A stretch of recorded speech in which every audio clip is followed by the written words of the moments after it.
السلام عليكم. اليوم نشارك معكم فطائر مقرمشة سهلة سريعة والحشوة اقتصادية جدا. والعجينة عجينة المسمن كنضيفوا عليها فقط بيضة وملعقة الخل باش تعطيها القرمشة.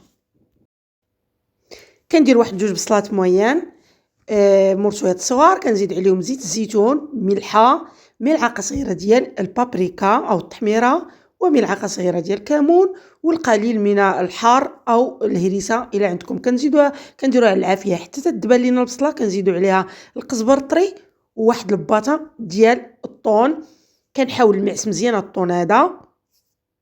كنردو على البوطة واحد دقيقة لا أكثر، ومن بعد غنزيدو عليه البيض، القدر اللي بغينا ديال البيض على حسب شحال ديال المسمن عجنا.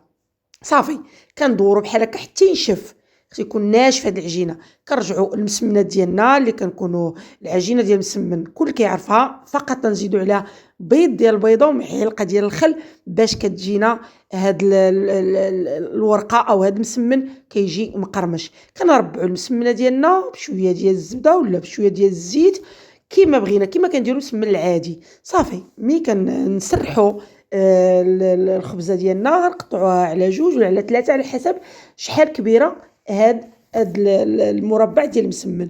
كنمشيو عليها بحال هاد الطريقه هادي حتى تنكملوا المسمنات ديالنا كاملين والحشوه.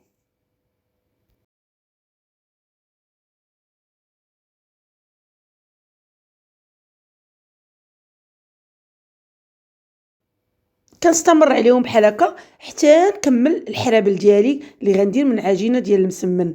هاد العجينه ديال المسمن كتجي رائعه، فقط ما نجيوهاش رطبه بزاف العجينه بين وبين. وصافي غادي نعمروا هاد الحرابل نحطوهم في اللاطه، وكنكون الفران مسخناه حتى يسخن مزيان، وكنقص ليه 100 170 180 درجه. كندهن عليهم شويه ديال الزبده حيت بغيتهم يجيو مقرمشين، وكنقطعهم بحال هكا. اصلا الحشوه ما فيها لا ما لا والو، كتجي زوينه.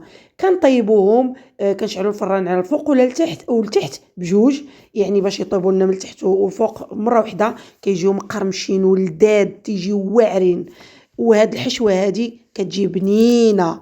نتمنى انكم تجربوا هاد الوصفه وتخليو لي في التعاليق، وخليت لكم المنول هنا. والسلام عليكم حتى الفيديو قادم ان شاء الله، وصفه جديده ان شاء الله. ربي يكون يعاون. بالسلامه عليكم.